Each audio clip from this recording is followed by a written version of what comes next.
ఈ 2 సంవత్సరాల్లో ఎంత పెట్టలేకపోతున్నాయో ఒక్కసారి మీరందరూ కూడా ఆలోచించుకోవాల్సిన అవసరం ఎంతైనా ఉంది. ఆత్మస్థుతి చేసుకోవాల్సిన పరిస్థితి ఎంతైనా ఉంది. సత్యాలు నికంటగా జరుగుతున్నాయి. ఈరోజు వైజాగ్లో కావచ్చు, విజయవాడలో కావచ్చు, తిరుపతి లాంటి ప్రాంతాల్లో కావచ్చు, మొత్తం ఏ విధంగా మీరు దీన్ని నియంత్రిస్తున్నారో, దాన్ని ఏ విధంగా మీ యొక్క డిపార్ట్మెంట్ ఏ విధంగా దాన్ని కంట్రోల్ చేస్తుందో ప్రజలందరూ కూడా తెలుసు. నిన్నగాక మొన్న సంక్రాంతి వేడుకలో దాదాపు లిక్కరు మందు ఏరులై పారుతూ రాష్ట్ర ప్రజలను అనారోగ్యం చేసే పరిస్థితి తీసుకొచ్చినారు. పేకాట, జూదము, కోడి పందాలు దాదాపు దేశంలో ఎక్కడా లేని విధంగా 75,000 బెల్ట్ షాపులు పెట్టి దాంట్లో మళ్ళీ ఇలా తెలుగు సంబంధించిన కూటమి నాయకులు వాళ్ళు మళ్ళీ సపరేట్గా ప్రభుత్వం 10 రూపాయలు పెంచితే వీళ్ళు మళ్ళీ బెల్ట్ షాపుల్లో 50 రూపాయలు పెంచుకుంటూ సందులో సడమే అని మళ్ళీ దాంట్లో లిక్కర్ యొక్క కల్తీ కలపడం, ప్రజల యొక్క ప్రాణాలతో ఆడుకోవడం. దాదాపు ఈ పండగలోని ఈ 5 రోజుల్లోనే దాదాపు 1700-800 కోట్ల రూపాయలు ఆదాయం మీకు లిక్కర్లో చేశానంటే అంటే ప్రజల యొక్క ఆరోగ్యం మీకు పట్టదు, ప్రజల యొక్క భద్రత మీకు పట్టదు, మహిళల యొక్క రక్షణ మీకు పట్టదు, రాష్ట్రంలో స్థితిగతులు మీరు గమనించలేరు. ఇవన్నీ కూడా టోటల్ గాలి కుదిలేసి వేదిక ఏదైనా సరే జగన్మోహన్ రెడ్డి గారిని విమర్శించడము, వైఎస్ఆర్ ప్రభుత్వాన్ని దానికి అండగట్టడం, ఇది ఎక్కడ న్యాయం అండి? ఇది ఎక్కడ న్యాయమా? లేదంటే ఎక్కడ అది అందరూ కూడా ప్రజలందరూ కూడా దీన్ని ఆలోచిస్తుంటారు. అరే అసలు జగన్మోహన్ రెడ్డి గారు ఉన్నప్పుడు లిక్కర్ను ఎంత నియంత్రించాడు, ఎంత పద్ధతిగా చేశారు, ప్రజలు ప్రాణాలతో ఉండాలా, మంచి ఆరోగ్యంగా ఉండాలని చెప్పి లిమిట్ చేసినాడు. లిమిట్ చేసి స్పెషల్ ఎన్ఫోర్స్మెంట్ పెట్టాడు, సెబ్ పెట్టి అంచెంచుగా తగ్గించుకుంటూ వచ్చినారు. మీకు ఆదాయమే మిన్నగా, ఆదాయమే ఇదనగా సంపద సృష్టించమంటే ఇదే ప్రజలు ప్రాణాలతో ఆడుకోవడమా? సంపద సృష్టించడం అంటే ఎంత అన్యాయం అండి. అంటే ఆత్మస్తుతి పరమనింద. ఇటీవల జరిగిన ఏదైతే ఉందో పల్నాడులో మందా సాల్మాన్ గురజాల కాన్స్టిట్యున్సీ జరిగిన సంఘటన, నిజంగా పిన్నల్లి గ్రామంలో జరిగిన సంఘటన నిజంగా యావత్తు కూడా దేశమంతా చూస్తున్నది. ఏమండి, ఒక నచ్చిన వ్యక్తికి నచ్చిన నాయకుడు ఓటేయకూడదా? ఒక ఎస్సీకి సంబంధించిన ఒప్పుకులం మాదిగ కుటుంబంలో జన్మించిన మందా సాల్మాను ఓటేషన్ అని చెప్పేసి దాదాపు 1500 కుటుంబాలను బయటకు పంపించారు. 1500 కుటుంబాలు. ఏం చేస్తుంది ఈ రాష్ట్రంలో శాంతి భద్రతలు? ఏం చేస్తుంది హోమ్ మినిస్టర్ ఇక్కడ? ఏం చేస్తుంది లాండ్ ఆర్డర్ ఇక్కడ? దీన్ని పట్టించుకోరు. హోమ్ మినిస్టర్ దీన్ని అసలు పట్టించుకోరు. మొత్తం టోటల్గా వాళ్ళు నిద్ర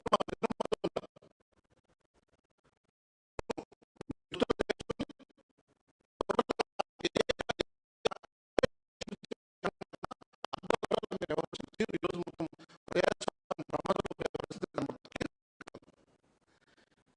ఇన్ని చేస్తామంటే ప్రతిపక్షము గొంతిచ్చి మాట్లాడితే వాళ్ళ పైన కేసులు, ప్రతిపక్షం ఏమన్నా ధర్నాలు రాష్ట్రంలో ప్రతిపక్షం చేస్తుంటే వాళ్ళ పైన కేసులు.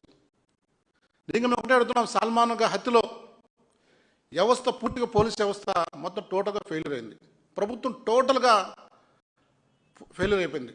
నియంత్రించడంలో కానీ కంట్రోల్ చేయడంలో కానీ ఏమైపోయినా డిపార్ట్మెంట్ ఏమైపోయినా ఏం చేస్తున్నారు లాండ్ ఆర్డర్? కనీసం దీనికి సమాధానం చెప్పాల్సిన అవసరము ఈ కూటమి ప్రభుత్వం ఉంది.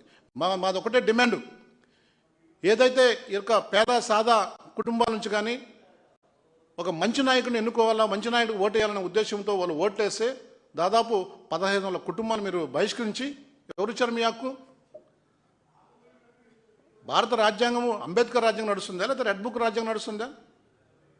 దళితులను, మహిళలను, వ్యాపారులను, ఆడపడుచులను ఎక్కడికైనా రక్షణ లేకుండా పోయే పరిస్థితి ఉన్నది. కనీసం ఈరోజు చాలామంది పేరెంట్స్ కూడా ఆందోళన పడినారు. ఈరోజు మేము ఒకటే అడుగుతున్నాం, ఈరోజు ఆంధ్రప్రదేశ్ రాజధాని అని పదే చెప్తున్నాం. మీ అమరావతి కానీ విజయవాడ కానీ, అదేవిధంగా నారా లోకేష్ గారు, షాడో సీఎం అయిన లోకేష్ గారు ప్రాతినిధ్యం వహిస్తున్న మంగళగిరిలో ఈరోజు డ్రగ్స్ కానీ, గంజాయి కానీ విచ్చలవిడిగా కేసులు వస్తున్నాయి. మీరు ఎక్కడ నియంత్రించారా, కంట్రోల్ చేశారా? ఈరోజు యువత మొత్తం టోటల్గా రోడ్డు పాలయ్యే పరిస్థితి ఉంది. వాళ్ళ యొక్క యువత నాశనం అయ్యేదానికి ప్రమాదం ఉంది. అంటే ఓట్ల తల్లిదండ్రులు కూడా చాలా ఆందోళన పడే పరిస్థితి ఉంది. ప్రభుత్వం ఇమ్మీడియట్గా దానిపైన యాక్షన్ తీసుకొని కంట్రోల్ చేస్తే తప్ప అది నియంత్రించే పరిస్థితి లేదు. ఎందుకంటే విపరీతమైన పొలిటికల్ జోక్యం వల్ల పోలీసులు కూడా ఏమి చేసుకున్న పరిస్థితి. దీనిపైన ఖచ్చితంగా న్యాయ వ్యవస్థ ఇన్వాల్వ్ కావాల్సిందే. న్యాయ వ్యవస్థ ఈ యొక్క ప్రజాస్వామ్యం ప్రమాదంలో పడింది, గాడి తప్పుతూ ఉంది ఈ కుటుంబ ప్రభుత్వం వల్ల. దీన్ని రక్షించాలన్న బాధ్యత న్యాయ వ్యవస్థ పైన కూడా ఉంది. అందుకే మేము సాల్మాన్ హత్య ఏదైతే ఉందో ఒక దుర్మార్గంగా, ఒక అటవిక రాజ్యంగా, అనారోగ్యంగా ఒక వ్యక్తి బహిష్కరించిన తర్వాత తన భార్యకు 102, 103 ఫీవర్ ఉందని తెలిసిన తర్వాత ఊర్లేకపోతే ఆ మనిషిని జంతువుని చంపి ఈరోజు మీరు హాస్పిటల్లో ఆందోళన ఉంటే ఇంటికి బాడీ తీసుకొని దాన్ని కూడా అడ్డుకుంటారు. జగన్మోహన్ రెడ్డి గారు ఎప్పుడైతే ఆ ప్రాంతానికి అక్కడికి వచ్చి నేను వస్తాను, ఎందుకు ఆ ఊళ్ళోకి అలౌ చేయరండి అంటే అప్పుడు భయపడి మీరు మొత్తం బాడీని ఊళ్ళోకి వచ్చే పరిస్థితి. అంటే దీన్ని బట్టి ప్రతిదీ కూడా మీరు తప్పులు చేయడము, దాన్ని మళ్ళీ వైఎస్ఆర్సీపీకి అంటగట్టడం, ప్రజల యొక్క గొంతు ఎక్కడైతే వినపడించాలో అది జగన్ గారు వెళ్తే మళ్ళీ భయపడిపోవడం, మళ్ళీ ఇమ్మీడియట్గా దానిపైన దాన్ని లెవెల్ చేసుకోవడం. ఇదే మీ పరిపాలన? ఇదే మీ సమర్థవంత పరిపాలన? ఈరోజు ల్యాండ్ తీసుకోండి, కోట్ల రూపాయలు చెప్పిన ల్యాండు ఈరోజు లాలు కంపెనీ ఆ మాలుకు విజయవాడ, వైజాగ్లో వాడు పెట్టింది కవంత మహా అంటే 106 కోట్లు, 56 కోట్లు పెట్టింటారు. 156 కోట్లు. మీరు దాదాపు 600 కోట్లు ఇచ్చిన భూమి విలువ కలిగిన భూమి ఇచ్చారు. వైజాగ్లో అయితే 26.2 ఎకరాస్కు 99 రూపాయలకు దాని కాస్ట్ 99 పైసలు. దాని కాస్టు దాదాపు 3,000 కోట్లు. అంటే ఎవరు సొత్తు? ఇది ప్రజల సొత్తు, ఈ రాష్ట్రంలో ఉన్న ప్రజల సొత్తు. దాన్ని మీరు అడ్డగోలక ఆల్ ఫ్రీ అని ఇస్తే ఎట్లని? ఏలో మనకు కనబడుతుంది ఏంటంటే దీని కాన్సెప్ట్ ఏంటంటే కమిషన్లు, బ్యాక్డోర్ బ్యాగ్స్, విపరీతమైన లంచం. ఇది మీరు చేస్తున్నది. ఈరోజు మీరు చూసిన అదేవిధంగా మీరు మైనింగ్ తీసుకుంటే నెల్లూరు సంబంధించిన క్వార్జ్ కావచ్చు, ఇసుక కావచ్చు, అనేకమైన కూడా మన టోటల్గా దాన్ని మొత్తం ఒక ప్రాబ్లం క్రియేట్ చేయడము, డిమాండ్ క్రియేట్ చేయడము, మళ్ళీ తర్వాత కూటమి నాయకులు దానిపై మళ్ళీ చేసుకోవడం, ఇవన్నీ కూడా ఒక పార్లమెంటు సభ్యుడి యొక్క కనుసరణ జరిగే పరిస్థితి చూస్తున్నాం. ఈరోజు మీరు చూస్తున్నాను, ఈరోజు గత ప్రభుత్వంలో జగన్మోహన్ రెడ్డి గారి ప్రభుత్వంలో సెబ్ అని పెట్టి స్పెషల్ ఇన్వెస్టిగేషన్ ఫోర్స్ ఉండి ఎక్కడికెక్కడికి డ్రగ్స్ కావచ్చు, ఇసుక కావచ్చు, మాఫియా సంబంధించింది కావచ్చు, గంజాయి కావచ్చు, ఎంత కంట్రోల్ చేసిందని కూడా ఒకసారి చూసుకోవాలి. సో ఒరిస్సా సరిహద్దుల్లో దాదాపు 1150 ఎకరాల్లో గంజాయి పండితే జగన్ గారు వచ్చి దాన్ని ఇంట్లో ధ్వంసం చేసి దాన్ని అగ్రికల్చర్ కన్వర్ట్ చేసి దానికి 500 కోట్ల రూపాయలు పెట్టి ఒక అగ్రికల్చర్ హబ్గా క్రియేట్ చేసిన ఘనత జగన్మోహన్ రెడ్డి గారిది.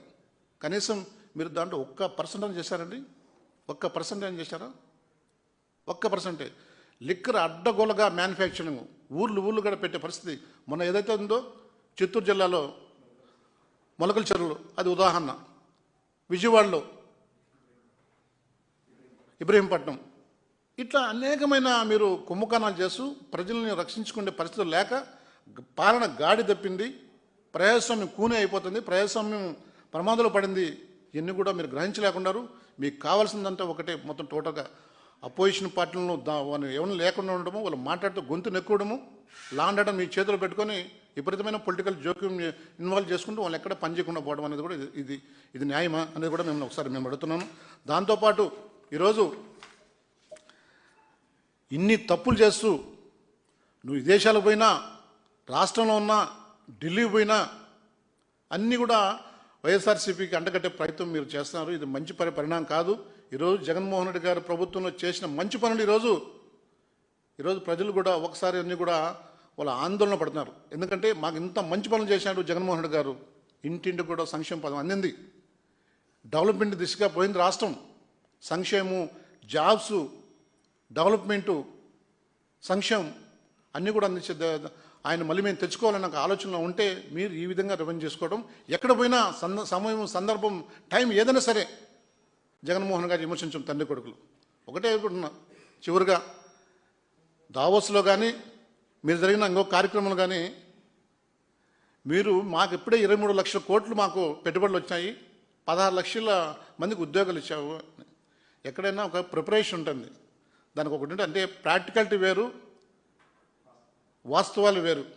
ఇవన్నీ కూడా గమనించాల బాధ్యత కనీసం మా లోకేష్ గారికి తెలియదా? కనీసం అంత జ్ఞానంగా లేకపోతే మీరు ఎట్లా ప్రభుత్వం రన్ చేస్తున్నారో, ఏ విధంగా మీరు షాడో చేయకుండా అర్థం కాలేదు రాష్ట్ర ప్రజలకు. దీన్ని పూర్తిగా మేము ఖండిస్తున్నాం. సాల్మా హత్య ఏదైతే ఉందో దాన్ని ఖచ్చితంగా సిబిఐకు ఇవ్వాల్సిందిగా మేము డిమాండ్ చేస్తాం. కేంద్ర ప్రభుత్వం ఇన్వాల్వ్ కావాలా, జ్యుడిషియరీ కూడా ఇన్వాల్వ్ అయిపోయి ఖచ్చితంగా ఈ సాల్మాన్ హత్యపై మరోసారి జరగకుండా నిజమైన ఏదైతే దోషులు వాళ్ళను శిక్షించాల్సింది కూడా మేము కోరుతున్నాం. దాంతోపాటు సిబిఐ ఇమ్మీడియట్గా సిబిఐ దాన్ని ఎంక్వైరీ చేసి కఠినంగా దోషులను శిక్షించాలని కూడా వైఎస్ఆర్సీపీ డిమాండ్ చేస్తుంది. దాంతోపాటు ఈ రాష్ట్రంలో జరుగుతున్న అనేకమైన ల్యాండ్ మాఫియా, లిక్కరు, గంజాయి, డ్రగ్స్ కూడా నియంత్రించాలా. ప్రజాస్వామ్యం పదే చెప్తున్న ప్రజాస్వామ్యము ప్రమాదంలో పడింది. యువత భవిష్యత్తు చాలా డ్యామేజ్ అయ్యే పరిస్థితి ఉన్నది. ప్రజల యొక్క పిల్లల యొక్క పేరెంట్స్ ఆందోళనలో ఉన్నారు. ఈ రాష్ట్రంలో మళ్ళీ ఒక విప్లవాత్మకంగా వచ్చే పరిస్థితి కూడా కనబడుతుంది. కాబట్టి న్యాయ వ్యవస్థ ఇన్వాల్వ్ అవసరం ఎంతైనా ఉన్నదని చెప్పేసి మీ ద్వారా తెలియజేస్తున్నాను.